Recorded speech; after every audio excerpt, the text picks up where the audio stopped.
Shalom, saudara dan saudari yang terkasih dalam Tuhan kita Yesus Kristus.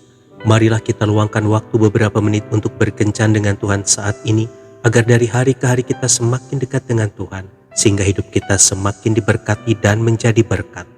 Pembacaan dari surat kepada orang Ibrani bab 10 ayat 24. Dan marilah kita saling memperhatikan supaya kita saling mendorong dalam kasih dan dalam pekerjaan baik. Demikianlah sabda Tuhan, syukur kepada Allah.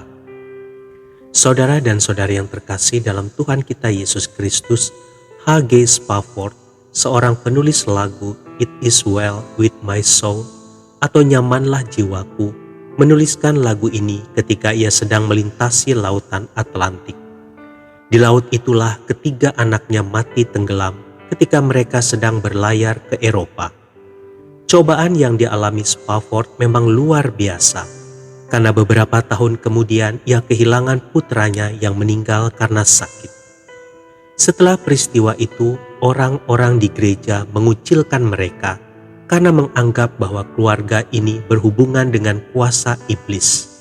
Mereka mengatakan bahwa kejadian yang begitu buruk itu tidak mungkin terjadi kalau keluarga Spafford tidak mengikatkan diri dengan kuasa kegelapan. Singkat cerita, di masa tuanya Spafford menderita sakit jiwa.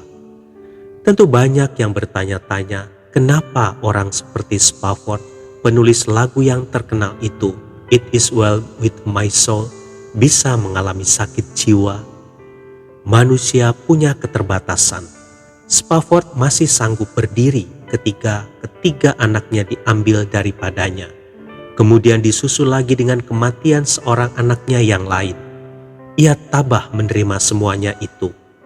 Tetapi apa yang terjadi ketika saudara-saudara seimannya mengucilkan dan memisahkan dia darinya? Ia tidak kuat lagi menahannya, jiwanya hancur.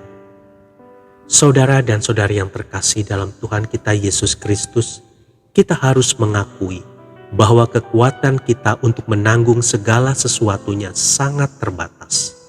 Kita membutuhkan kekuatan dan kemampuan yang berasal dari luar diri kita sendiri. Kekuatan dari Tuhan itu sudah pasti, tetapi juga dukungan dari orang-orang di sekeliling kita akan sangat membantu. Beberapa orang yang berhasil di dalam dunia usaha maupun pelayanan menyaksikan bahwa mereka bisa seperti itu karena dukungan orang-orang di sekeliling mereka. Saudara-saudara seiman, anak, istri, dan semua orang-orang yang mereka kasihi. Mereka inilah yang senantiasa mendoakan dan memberikan dorongan moral. Kita tidak bisa hidup sendiri, karena tanpa keberadaan orang-orang di sekeliling kita, mungkin kita tidak bisa berada di dalam posisi atau keberadaan seperti sekarang ini. Selain itu, kita pun harus menyadari bahwa keberadaan kita sebagai anggota tubuh Kristus adalah untuk menopang, mendorong, menguatkan, dan menghibur satu sama lain agar mereka tetap kuat berdiri. Ditolak dan dikucilkan oleh saudara-saudara seiman yang seharusnya merangkul dan menguatkan sangatlah menyakitkan. Kekuatan seseorang bisa hilang karenanya. Oleh karena itu, kuatkanlah sesama kita dan bukan mengucilkannya. Tuhan Yesus memberkati. Marilah kita berdoa dalam nama Bapa dan Putra dan Roh Kudus. Amin.